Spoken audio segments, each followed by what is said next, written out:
الحمد لله رب العالمين.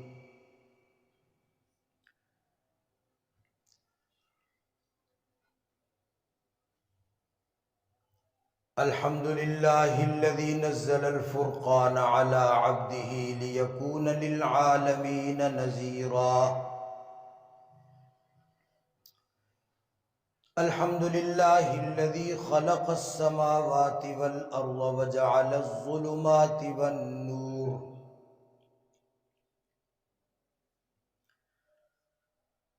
الحمد لله الذي لم يتخذ ولدا ولم يكن له شريك في الملك. الحمد لله الذي أنزل على عبده الكتاب ولم يجعل له عوجا. الحمد لله فاطر السماوات والأرض جاعل الملائكة رسلا أولي أجنحة مثنى وثلاث ورباع يزيد في الخلق ما يشاء إن الله عزيز حكيم. ما يفتح الله للناس من رحمة فلا ممسك لها وما يمسك فلا مرسل له من بعده وهو العزيز الحكيم.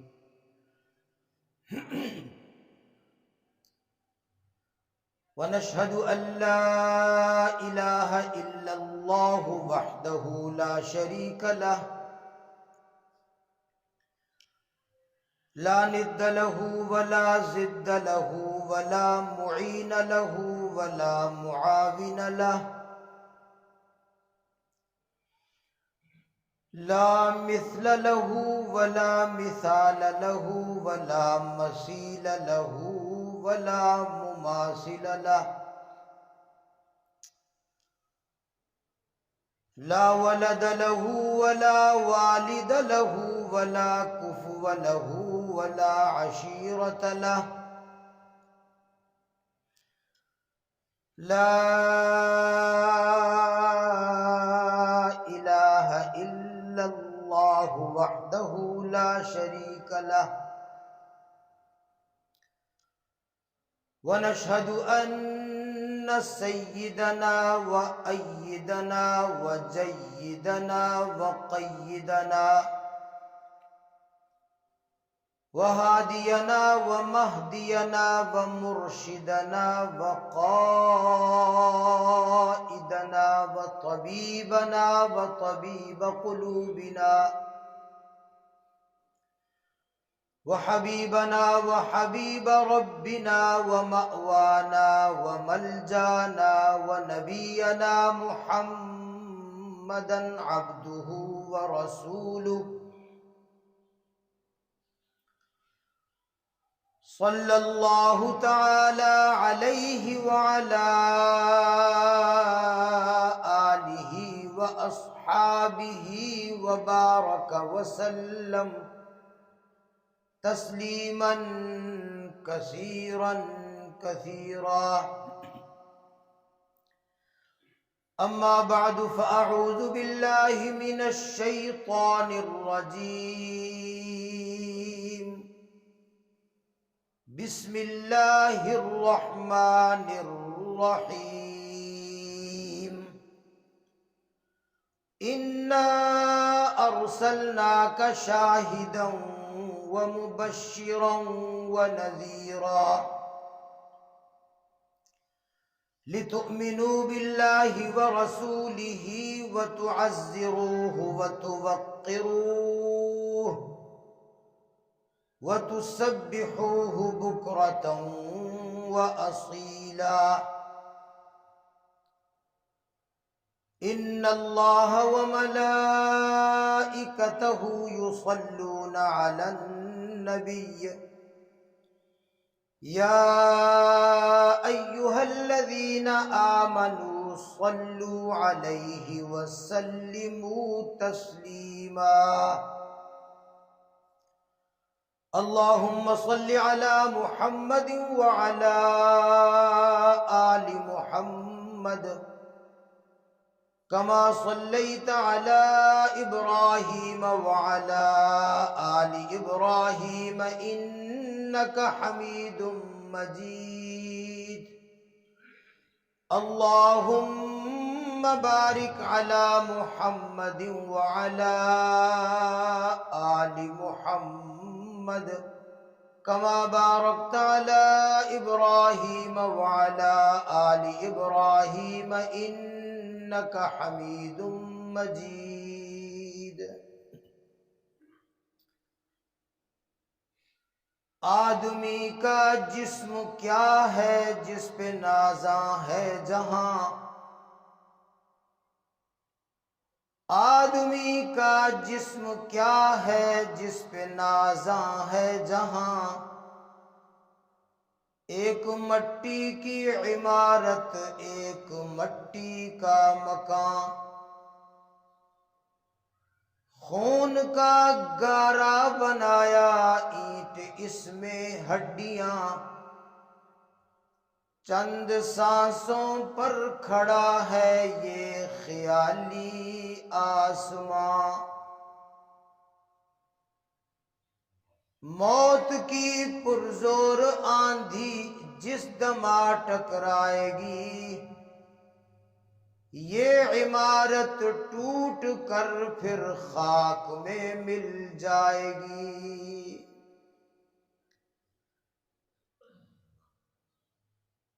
یا رب صل وسلم دائما ابدا على حبيبك خير الخلق كلهم، هو الحبيب الذي ترجى شفاعته لكل هول من الأهوال مقتحم۔ قابل احترام معزز مکرم محترم دوستو، بزرگوں، بھائیوں،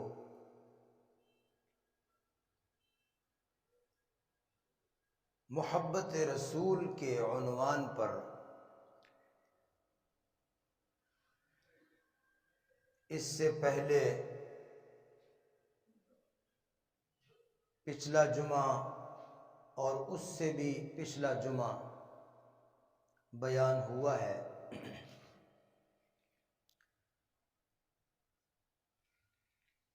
کہ ایمان کی اصل اور ایمان کی جڑ، ایمان کی اساس اور بنیاد یہ ہے کہ مسلمان کے دل میں اللہ کے رسول کی محبت پیدا ہو جائے۔ حب النبی من الایمان، پیغمبر پاک صلی اللہ علیہ وسلم کی محبت ایمان ہے۔ اور گزشتہ جمعہ کے خطاب میں نے عرض کیا تھا کہ ایمان اور محبت رسول یہ دونوں چیزیں لازم ملزوم ہیں، کٹھی ہیں، کٹھی، جدا نہیں ہو سکتی۔ جس طرح سورج اور دن، سورج ہے تو دن ہے، دن ہے تو سورج ہے۔ سورج کا موجود ہونا اور دن کا موجود ہونا یہ دونوں اکٹھے ہوتے ہیں، جدا نہیں ہو سکتے۔ ہو سکتے ہیں جدا، سورج تو آ جائے لیکن دن نہ آیا ہو، یا کوئی کہے کہ دن تو آ گیا لیکن ابھی سورج نہیں، یہ نہیں ہو سکتا۔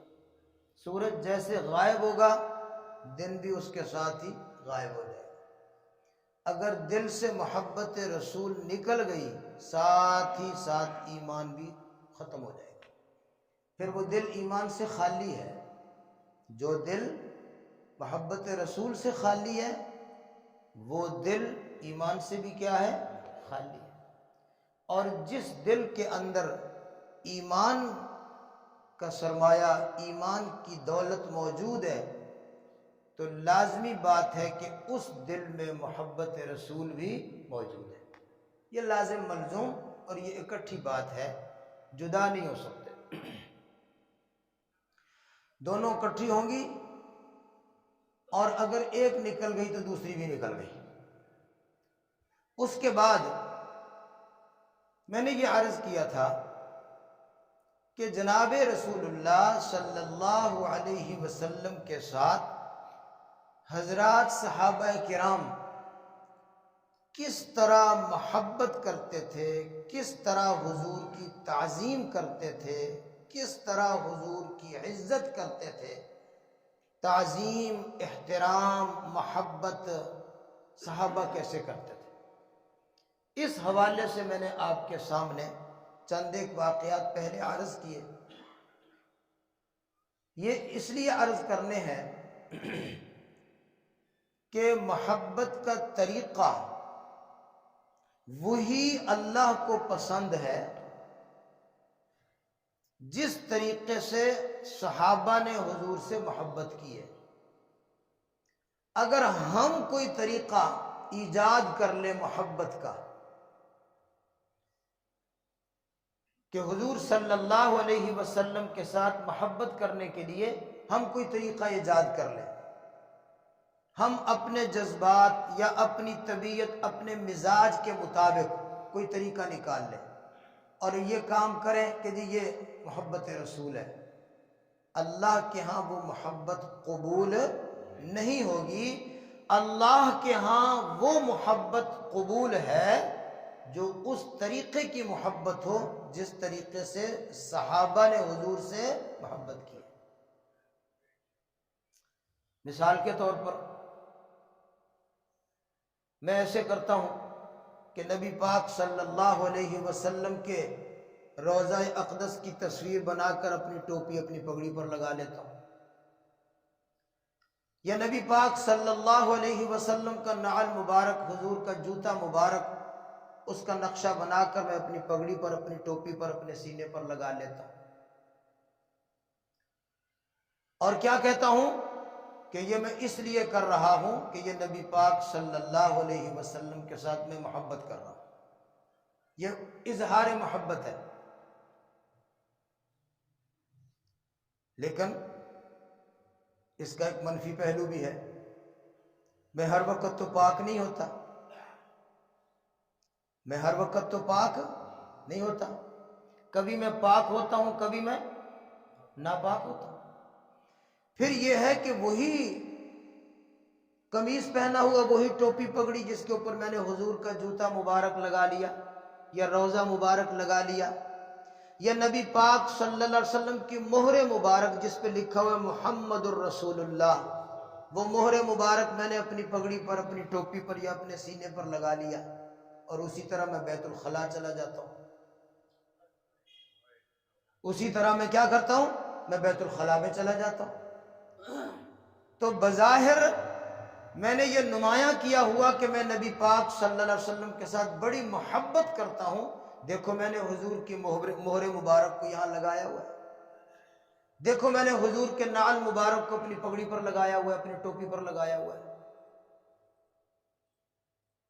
اور پھر یہی لے کر میں بیت الخلاء میں بھی چلا جاتا ہوں، بازار میں بھی پھرتا ہوں، گندی جگہ پر بھی پھرتا ہوں، جہاں اللہ کے رسول کی نافرمانیاں ہو رہی وہاں بھی پھرتا ہوں۔ تو بتائیے کہ یہ آپ کے مزاج اور آپ کے خیال کے مطابق یہ کوئی مناسب طریقہ ہوگا؟ صحابہ نے ایسے محبت کی ہے؟ اللہ نے قرآن مبین میں ایک جگہ فرمایا فَإِنْ آمَنُوا بِمِثْلِ مَا آمَنْتُمْ بِهِ فَقَدِ اهْتَدَوْا، کہ دوسرے لوگوں کا ایمان بھی وہی قبول ہے اگر ان کا ایمان صحابہ کے ایمان کے جیسا ہے۔ بعد میں آنے والے، قیامت تک آنے والے، جس میں ہم بھی شامل ہیں، ہم سے بعد والے بھی، صحابہ کے بعد کے جو بھی ادوار آئے، قیامت تک جتنے بھی لوگوں نے آنا ہے، کلمہ پڑھنے والے، مسلمان، ایمان والے، اللہ نے ان کو کہا ایمان لاؤ، لیکن ایمان تمہارا کون سا معتبر ہے؟ آمنو بمثل ما آمنتم، تم صحابہ جیسے ایمان لائے ہو، دوسروں کا ایمان تمہارے ایمان کے جیسا ہوگا تو اللہ کو وہ ایمان قبول ہے، اگر ایمان تمہارے ایمان جیسا نہیں تو اللہ کو وہ ایمان قبول۔ تو ایمان تو ایک مرکزی نقطہ ہے نا۔ اگر میں اس کو تھوڑا سا بات کو پھیلا دوں، جب اللہ کو صحابہ کے ایمان جیسے ایمان ہو تو قبول ہے، دوسرا قبول نہیں، تو نماز دوسری قبول ہو جائے گی جو صحابہ جیسی نہ ہو، روزہ کوئی اور قبول ہو جائے گا جو صحابہ جیسا روزہ نہ ہو، حج کوئی اور قبول ہو جائے گا جو صحابہ جیسا حج نہ ہو، تو محبت رسول ایسی قبول ہو جائے گی جو محبت رسول صحابہ جیسی نہ ہو۔ بولو، یہ بھی ایک چیز کو یاد رکھنا ہے، محبت کرنی ہے، طریقہ بھی اپنا ایجاد نہیں کر لینا۔ اگر طریقہ اپنا ایجاد کیا تو اس کا معنی یہ ہوا کہ وہ طریقہ جو پہلے سے چلا آ رہا تھا صحابہ سے، ہم اس طریقے سے ہٹے۔ اپنا طریقہ ایجاد کرنے کا یہی مطلب ہے کہ ہم اس طریقے سے ہٹ گئے، اور جب کوئی صحابہ کے طریقے سے ہٹ جاتا ہے تو اللہ پتہ کیا کہتا ہے؟ اللہ پتہ کیا کہتا ہے؟ اللہ فرماتے وَمَن يُشَاقِقِ الرَّسُولَ مِن بَعْدِ مَا تَبَيَّنَ لَهُ الْهُدَى وَيَتَّبِعْ غَيْرَ سَبِيلِ الْمُؤْمِنِينَ وَيَتَّبِعْ غَيْرَ سَبِيلِ الْمُؤْمِنِينَ غَيْرَ سَبِيلِ الْمُؤْمِنِينَ، ایمان والوں کا راستہ چھوڑ دیا، غیر سبیل مؤمنین کو چھوڑ دیا، دوسرے راستے پر چل پڑا، تو اللہ کیا فرماتے ہیں؟ اللہ فرماتے ہیں نُوَلِّهِ مَا تَوَلَّى وَنُصْلِهِ جَهَنَّمَ۔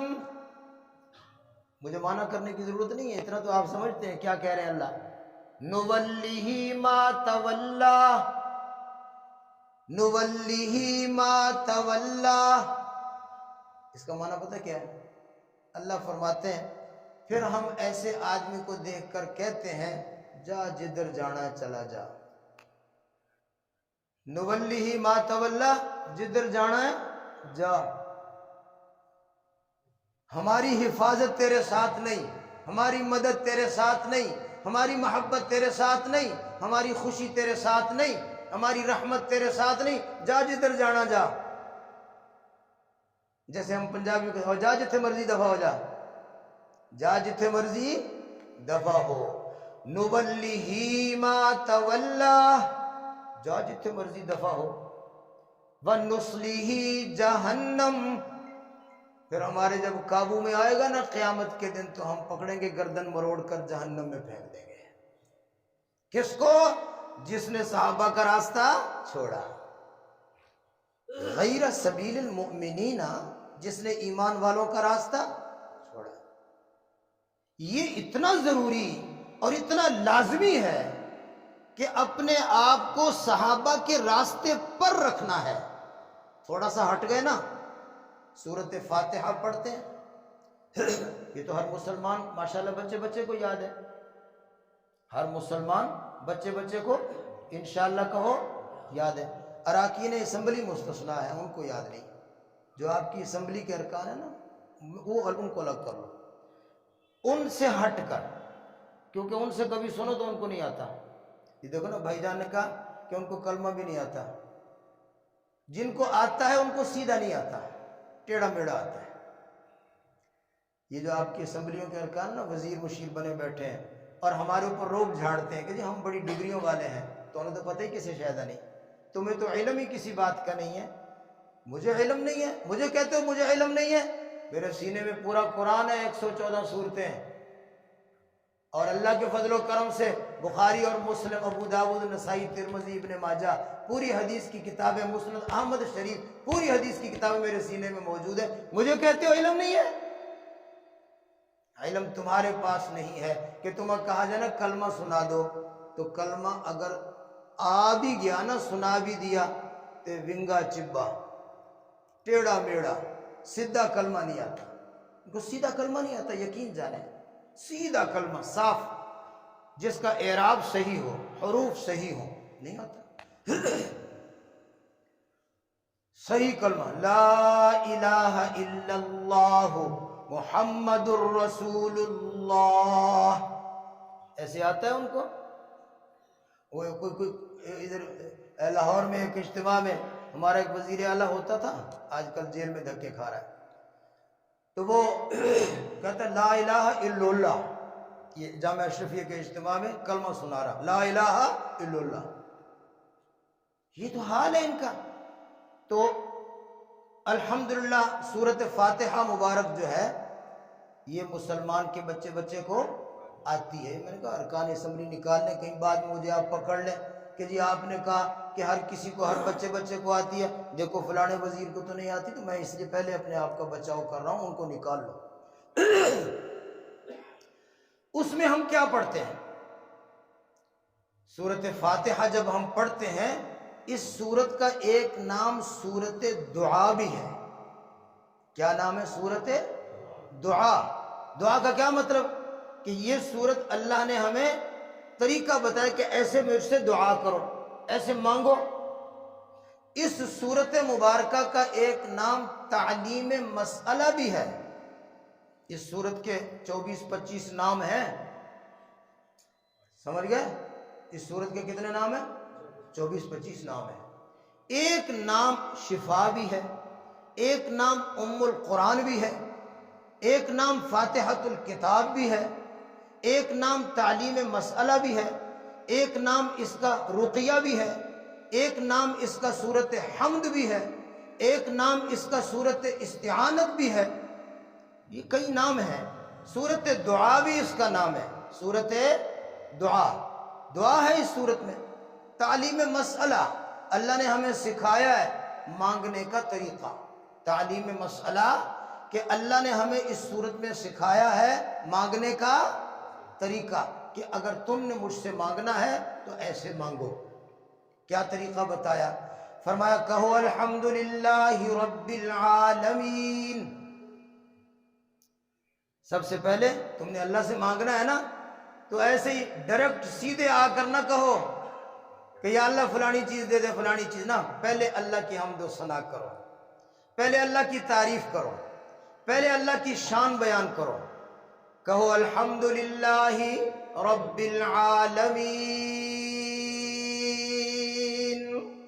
اور پھر کہو الرحمن الرحیم، کہو مالک یوم الدین، اور پھر کہو ایاک نعبد و ایاک نستعین۔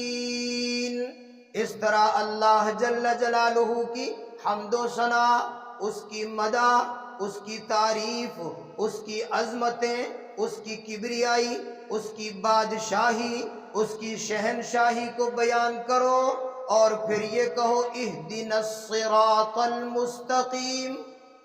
کیا کہو؟ اہدنا الصراط المستقیم۔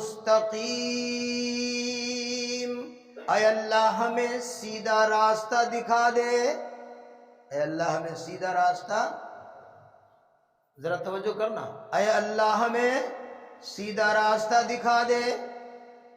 اب ایک سوال دل میں ہی پیدا ہوگا، میں نے یا اللہ تیرے سے سیدھا راستہ تو میں نے مانگ لیا ہے، لیکن وہ سیدھا راستہ کون سا مانگنا ہے میں نے؟ جو راستہ سیدھا میں نے خود تجویز کیا ہے وہ، یا کوئی اور ہے وہ سیدھا راستہ؟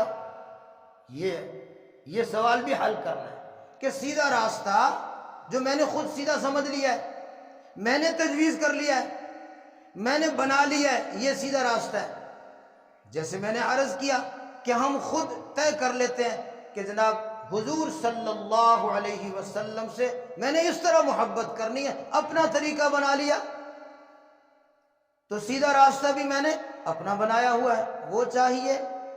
اللہ فرماتے ہیں نہیں میرے بندے، جو تو نے اپنا بنا لیا ہوگا نا، جو تو نے سمجھ لیا کہ یہ سیدھا راستہ ہے، یہ تو نے بنا لیا، یہ تو نے سوچ لیا، وہ مجھ سے نہ مانگ، وہ مجھ سے نہ مانگ، کیونکہ وہ سیدھا نہیں ہے، وہ تیرا دل کی مرضی اور خواہش ہے، وہ سیدھا نہیں ہے۔ سیدھا راستہ کون سا ہے؟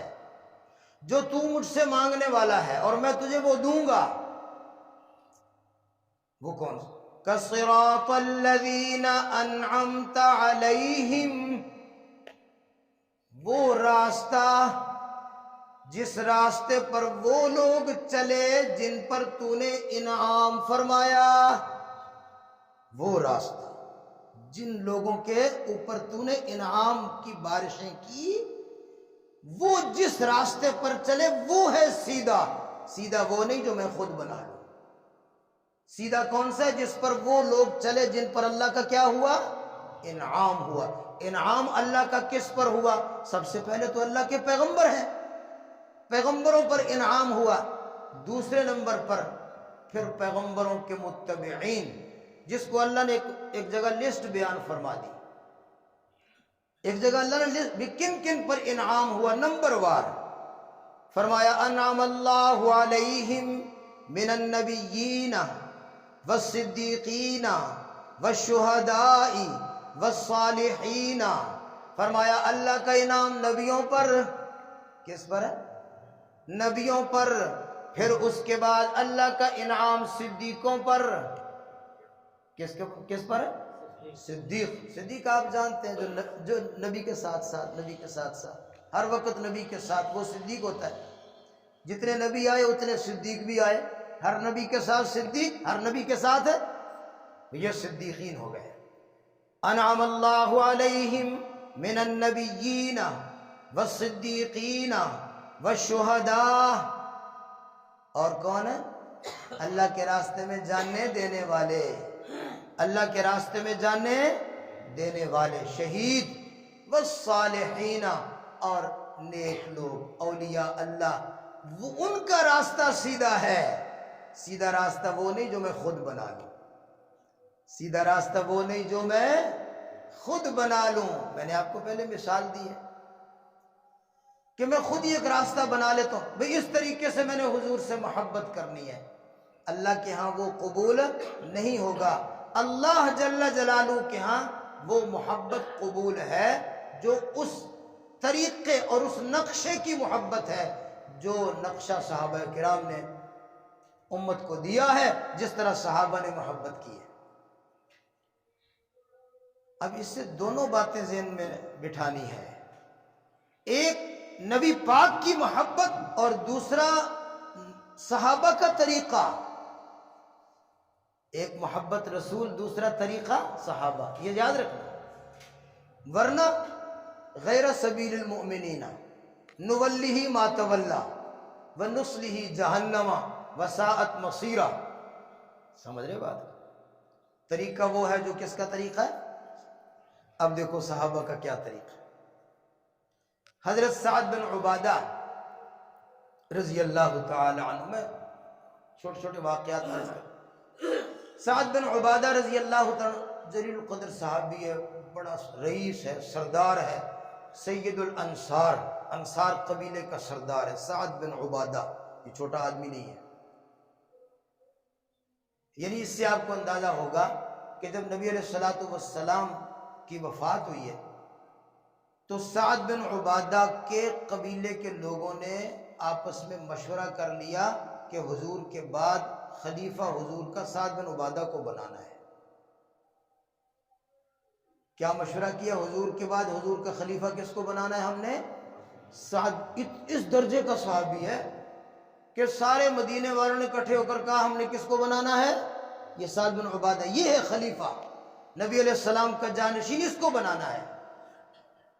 اتنے بڑے درجے کا ہے، اور اس کی بیعت بھی کرنی شروع کر دی تھی۔ وہ تو جیسے حضرت ابو بکر صدیق رضی اللہ عنہ کو پتہ چلا، حضرت عمر کو، حضرت ابو بکر کو، تو وہ دونوں آئے اور اس مجمع میں آ کر ان کو سمجھایا کہ بھئی فیصلہ کرنے میں جلدی نہ کرو، نبی پاک کا ایک فرمان ہے وہ سنو، نبی پاک کا ایک فرمان ہے وہ پہلے سن لو۔ نے کہا کیا فرمان ہے؟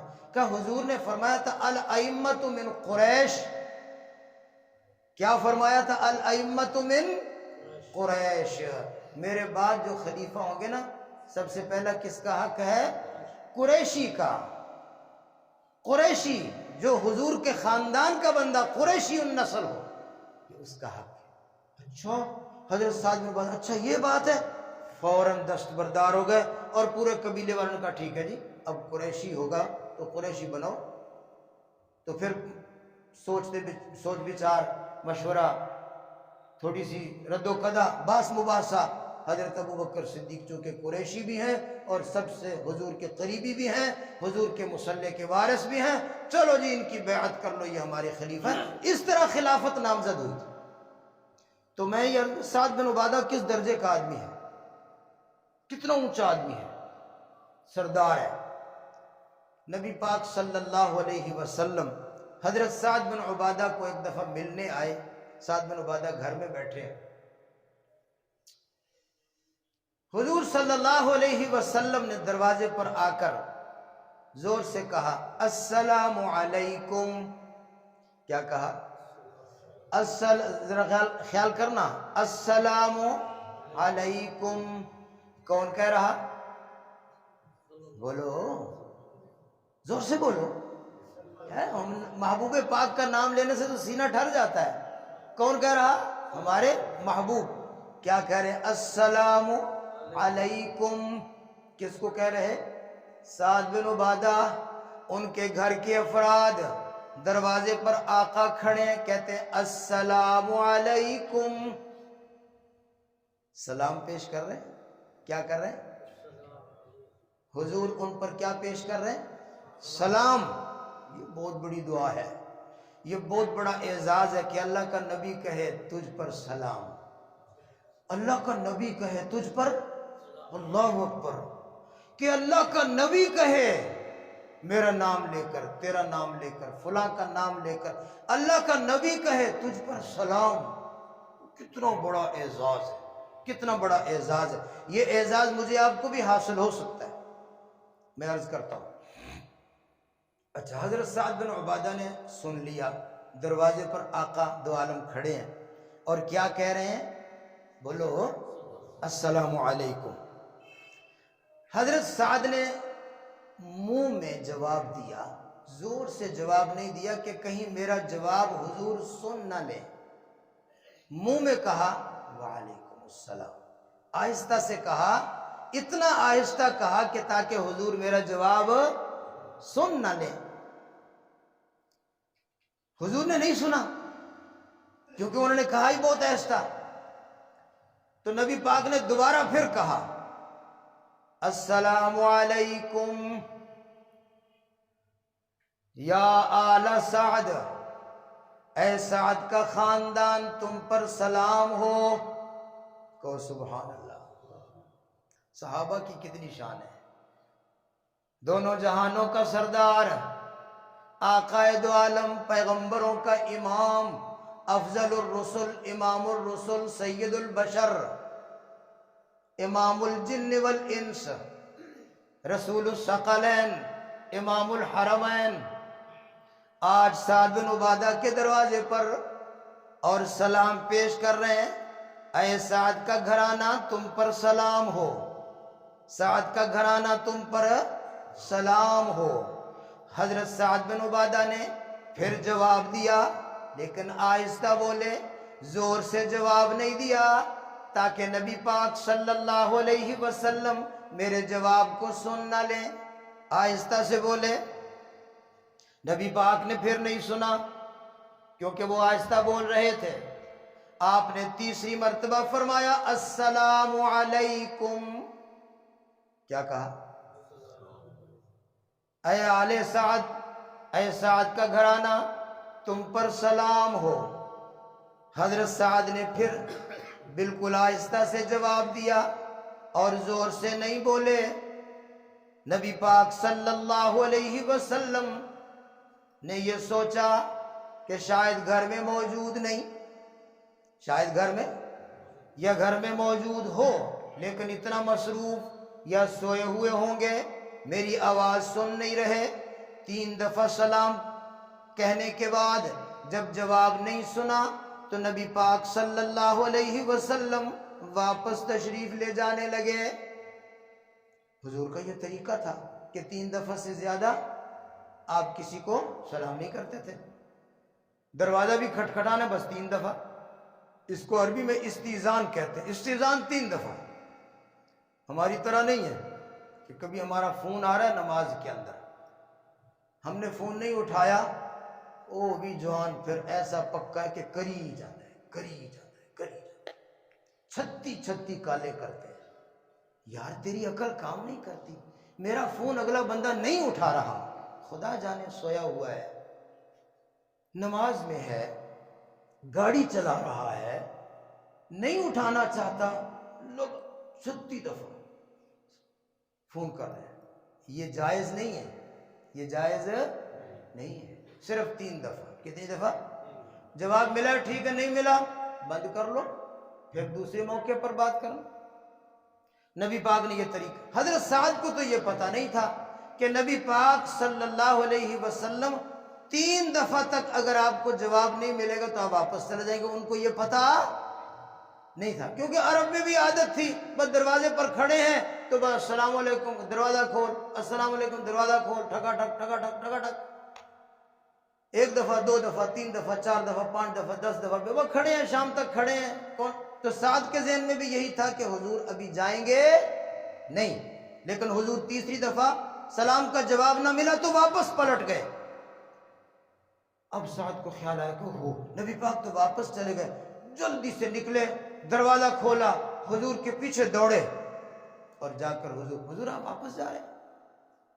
حضور نے فرمایا 3 دفعہ تو میں نے کہا، تم نے جواب یعنی مجھے نہیں سنا تمہارا جواب، تو میں نے کہا شاید آپ مصروف ہیں تو میں واپس چلا گیا۔ تو سعد نے کیا کہا، ہائے ہائے، میں یہ بتاتا ہوں صحابہ حضور کی کیسے عزت کرتے تھے، کیسے عقیدت کرتے تھے، کیسے محبت کرتے تھے، کیسے قدر کرتے تھے۔